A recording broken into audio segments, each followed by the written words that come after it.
Hi, it's Will from StormTheCastle.com, and here on YouTube you know me as Epic Fantasy, and this is my latest video. This is episode 24 of my Friday Fish and Chips. I'm working on that beautiful solar system diorama project, and it's got me all behind schedule. Look, it's 1:30 on a Friday. It really is, and it really is. But let's pack up the stuff and go get some fish and chips and talk about a museum.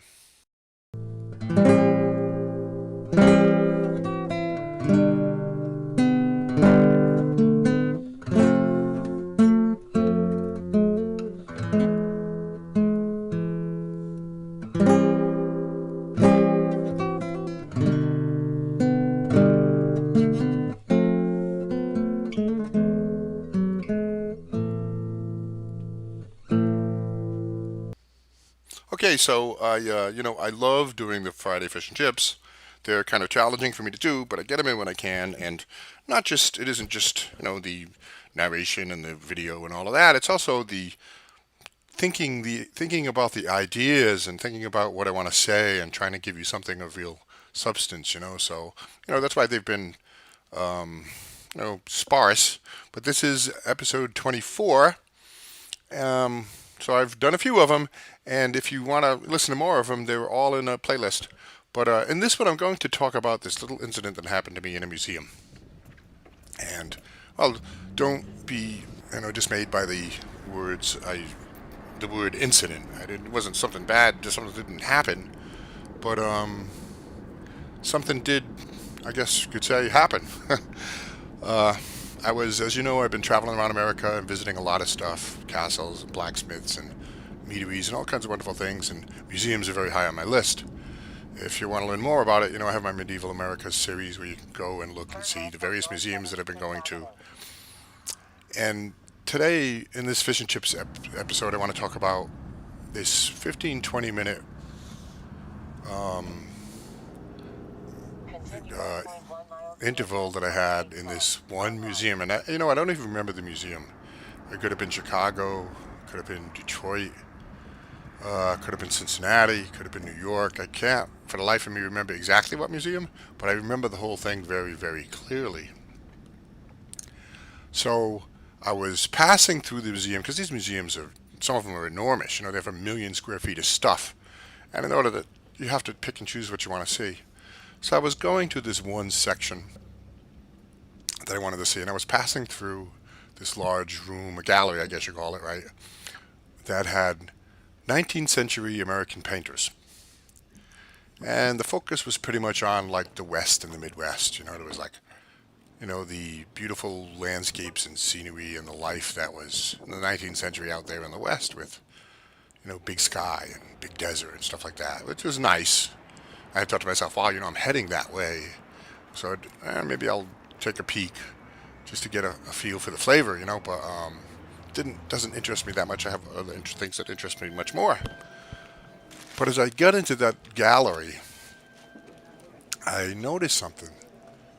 And because I've been traveling, at will, it was during the week, during the day, which museums tend to be not so crowded. They're very crowded on weekends, but in the week during the day, everyone's in work or in school, and that was the case with this day and this gallery. Is in that big large room with all the paintings was a class. There was of college students. There was maybe about 10 young men and 10 young women, and there was an instructor, and the instructor was slowly walking them through the history of this genre and era of painting and some of the famous painters. And I was like, wow, that's pretty cool. I'm gonna sit down and I'm gonna eavesdrop. Maybe I'll learn a little bit, because I don't know much about 19th century American painters. I said, hey, I'll learn a little bit. So I very quietly sat down on a marble bench and started listening in. And of course, just like just about everything else in the world, it was interesting. The instructor was, just teaching the young college students about the stuff, but as I was sitting there, I noticed something. And the whole museum is pretty quiet. But I noticed that the behavior of the college students. And you got 10 young men and 10 young women, and it's college students. They're still young. I started seeing behavioral patterns, and that kind of caught my interest more so than the paintings or the teacher. I saw that it's just this wonderful thing how human beings are. The young women were tended to stay very knotted together in a group close to the instructor, and tended to make more eye contact and focus more. They seem to be more comfortable as a community. We are college students. We're sticking together. We feel comfortable together in a little group, and we're paying attention to the teacher. And those were the young women. And the young men, while did some of that, also tended to orbit in and out and around the group.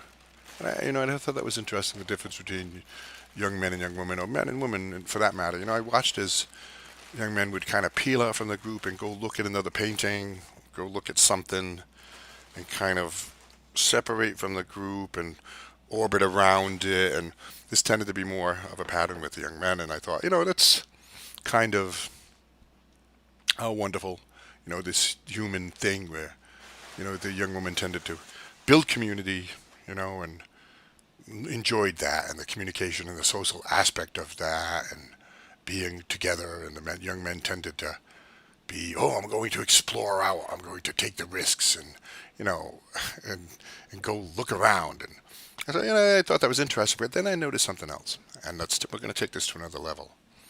I realized that as I watched them, that the young women, even though they were paying attention and listening to the lecture and looking at the pictures and the paintings, and were very aware of the young men and where they were as they orbited in and out and around and looked around, and you could tell this by their behavior and their posture and the way they turned a little bit and sideways glances, and the young men were the same way.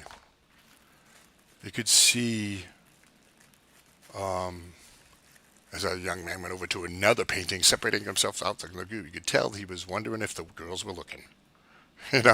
Was she looking? Did she notice that I'm over here, or what was that? And I thought, so even though on the outside everyone was being a good student and paying attention to the instructor and learning about the wonderful priceless paintings, there actually was a very strong undercurrent of this dance between growing young men and growing young women. And my first response for this, and this is interesting because my first response as an older man was, "Hey, knock it off. Pay attention. You have any idea that you're in the midst of something remarkable here? These are masterpieces. You're learning something. You're so privileged that you don't realize you're standing, 3 feet away from amazing." And so knock it off. Stop looking at the girls or stop looking at the boys or whatever. Pay attention to what's going on here and learn, and that was my first reaction. And so I observed them some more and I started thinking about this, and I came around to a change of heart with that. And looking at this young group of young people, and I said to myself, they're so vibrant, they're so alive. There's they have that healthy glow about them and that curiosity and inquisitiveness, and just life is just so good. There's very few worries. Everything is pretty much taken care of for them, and they have been given all kinds of opportunities. But they human beings at a certain age, have a glow about them.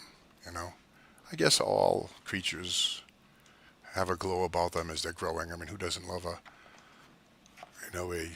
young creature as it develops, and but these young people, they had that, clearly probably lived really good lives. They're going to the local university, they have means, they've been well cared for, and it just struck me how uh, beautiful they all were, you know. And that's where I had my change of heart. I said, they can't help, and nor should they help, but dance the dance they're dancing. Wow, that's a lot of dances.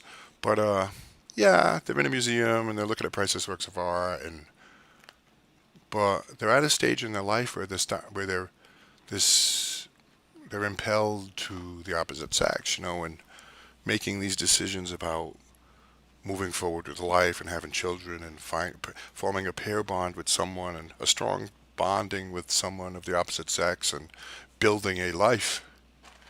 And I thought to myself, you know what? They're right. They're just following the instincts and being young people and exploring the world. And he's thinking about the fact that even though there's all these paintings on the wall, he can't stop thinking about the fact that her hair smells like strawberries. Or she can't stop thinking about the fact that he has such capable hands, you know? Um, and that is right. So I totally changed my opinion. I was like, you know what? You do what you can, look at the paintings, try to learn what you can. But the dance you're now engaged in, where you're trying to understand the opposite sex and what they want and who they are and how they fit into your life, is the right dance. So I found it, to me, I thought it was a little bit profound. I said to myself, this is a successful thing that's been going on for eons.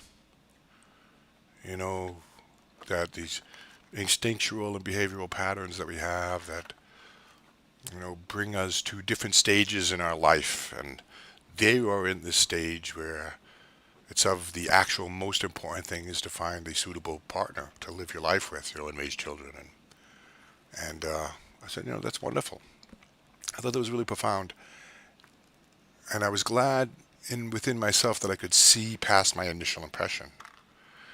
And then, so that took me, let's take this to another level. And I said to myself, I guess, and not to be arrogant or to toot my own horn or anything like that, but I said to myself, I guess I'm beholden to that just like they are. Except now I'm in a different stage of my life. I'm at the stage where I see things like that and notice them and give them thought.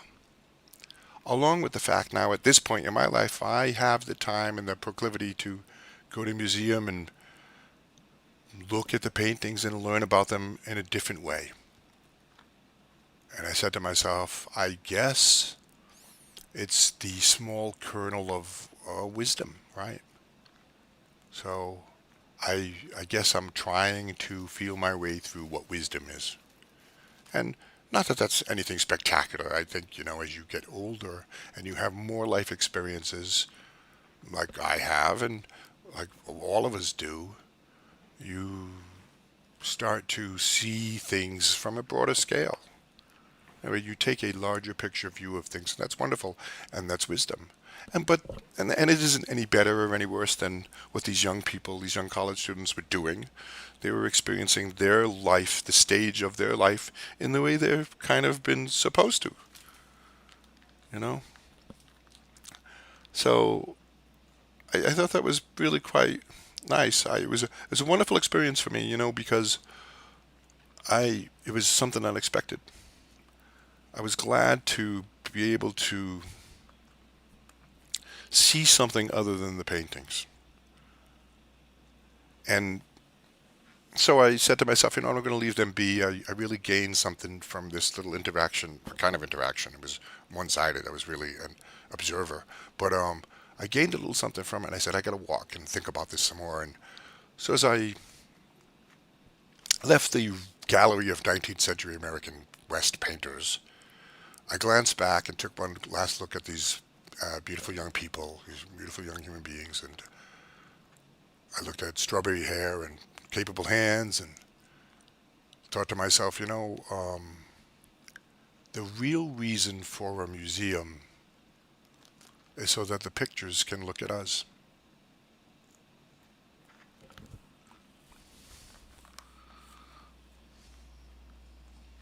All right, well, thanks for listening to this Friday Fish and Chips.